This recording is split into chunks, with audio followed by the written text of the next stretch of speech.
बिस्मिल्लाहिर्रहमानिर्रहीम। अज़ीज़ तलबा अस्सलामु अलैकुम। बेटा कल हमने इफ़ एल स्टेटमेंट को डिस्कस किया था। हमने देखा था कि इफ़ एल स्टेटमेंट में जो है अगर स्टेटमेंट ट्रू है तो इफ़ के बाद वाली स्टेटमेंट्स एग्जीक्यूट होती हैं। अगर स्टेटमेंट फॉल्स है तो जो है एल्स के बाद वाला पार्ट एग्जीक्यूट होता है। आज उसी की एग्जांपल में हम एक प्रोग्राम करते हैं। उसकी स्टेटमेंट लिखिए आप लोग। राइट अ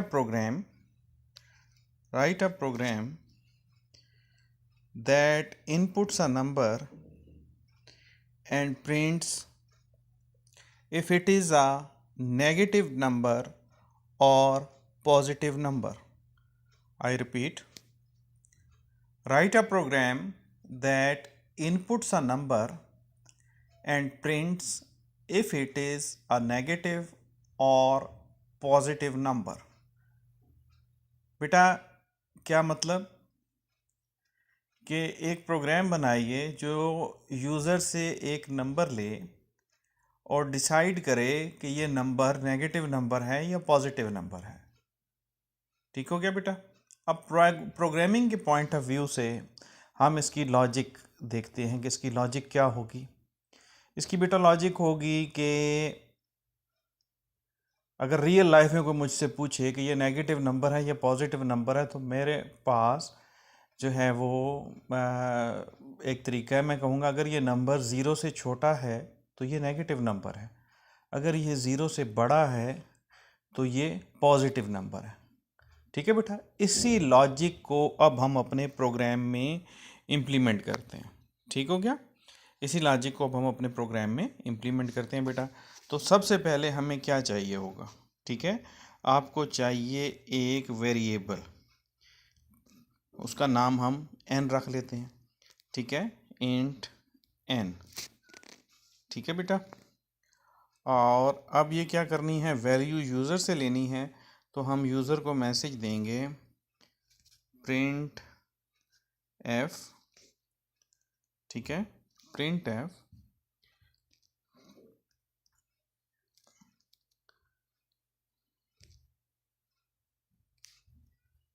\n, नई लाइन पे जाने के लिए एंटर आ नंबर। ठीक हो गया बेटा। Enter a number, user number enter करेगा, बल्कि आप कहेंगे एंटर आ नॉन ज़ीरो नंबर, कि यूज़र ज़ीरो के अलावा कोई भी नंबर एंटर कर दे। ठीक है, यहाँ पर आप करेंगे स्कैनएफ। ठीक है, scanf.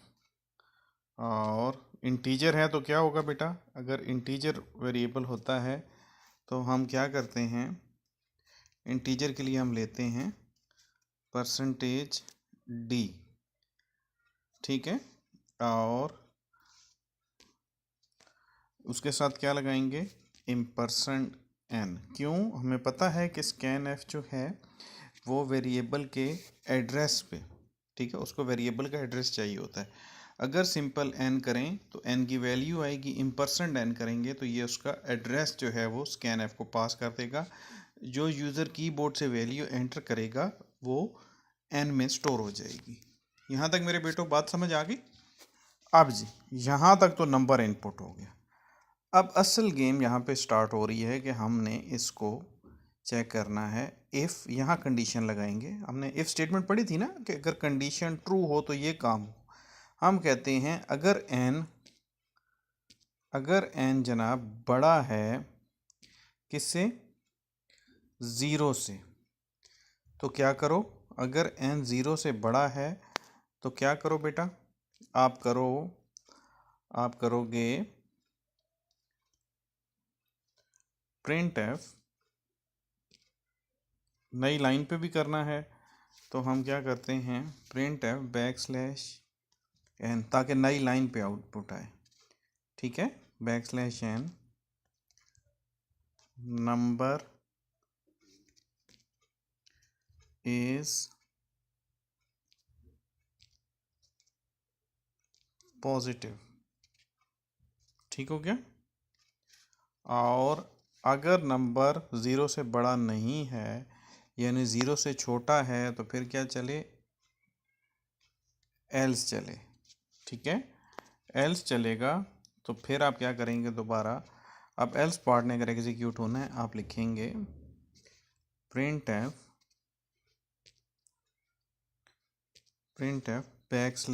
\n number is negative. ठीक हो गया बेटा। यहाँ पर आप ये इसकी मेन फंक्शन की भी जो है वो होगी। अब इसे हम एग्जीक्यूट करते हैं। ठीक है बेटा, अब ये प्रोग्राम हमने एग्जीक्यूट करना है। एग्जीक्यूट का मतलब है रन करना है। तो पहले एक दफ़ा देख लीजिए प्रोग्राम को स्टार्ट से। Include stdio.h header file include की हमने, स्टैंडर्ड इनपुट आउटपुट की, जो कि प्रिंट एफ और स्कैन एफ फंक्शंस के लिए आप यूज़ कर रहे हैं। वाइड मेन फंक्शन स्टार्ट हुआ, करली ब्रैकेट मेन फंक्शन की स्टार्ट हुई। इंट एन आपने एक वेरिएबल एन के नाम से डिक्लेयर किया। आप कोई भी वेरिएबल को नाम दे सकते थे, लेकिन एन जो है वो नंबर से जो है वो ज़्यादा इजी होगा कि नंबर के लिए एन है, रिकग्नाइज इजीली हो जाएगा, तो इसलिए हमने इसको एन रखा, वरना हम ए बी सी कोई भी इस वेरिएबल का नाम रख सकते थे। यहाँ पर हमने यूज़र को मैसेज दिया print F enter a non zero number. कोई भी नॉन ज़ीरो नंबर यानी ज़ीरो के अलावा कोई भी नंबर एंटर कर दो। ठीक है, और ये मैसेज एज इट इज़ जाएगा। मैंने आपको बताया हुआ है कि प्रिंट एफ में जो भी मैसेज होता है वो एज इट इज़ जाता है, उसमें ऐसे नहीं होगा कि कोई चेंज होगी। तो \n पे क्या हो गया, ये क्या था, एस्केप सीक्वेंस था, इस वजह से क्या होगा, नई लाइन पे लिखा आएगा enter a non zero number. यहाँ पे आपने किया स्कैन एफ %d। ठीक है, ये फॉर्मेट स्पेसिफायर %d इंटीजर के लिए था। अगर यहाँ फ्लोट होता तो %f होता। आपने कहा %n।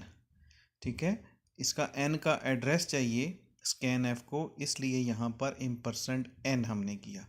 ठीक है, प्रिंट एफ में हम % यूज़ नहीं करते, डायरेक्ट वो अगर प्रिंट एफ जब कराते हैं तो हम डायरेक्टली n करा देते हैं। ठीक है, हमें वैल्यू चाहिए होता है। यहाँ पर स्कैन एफ को वेरिएबल का एड्रेस चाहिए होता, तो ये जो % है इसको एड्रेस ऑपरेटर भी कहते हैं। यहाँ पर ये उसका एड्रेस देगा। फिर है if n is greater than zero. अगर n ज़ीरो से बड़ा है प्रिंट एफ \n। अगर n बड़ा है ज़ीरो से तो मैसेज शो हो जाएगा प्रिंट एफ \n नई लाइन के लिए नंबर इज़ पॉजिटिव। ठीक है, और अगर नंबर n से बड़ा ज़ीरो से बड़ा नहीं है, ज़ीरो से छोटा है, तो एल्स पार्ट एग्जीक्यूट होगा और नंबर इज़ नेगेटिव लिखा आएगा। अब बेटा हम इसको प्रैक्टिकली एग्जीक्यूट करते हैं। ठीक है, गौर से देखिएगा इसकी एग्जीक्यूशन को। मैंने यहाँ से रन का बटन दबा दिया। ठीक है, प्रोग्राम कंपाइल हुआ, आपको मैसेज आ गया enter a non zero number. ठीक है, नॉन ज़ीरो नंबर में मैंने कर दिया 90। ठीक हो गया बेटा, और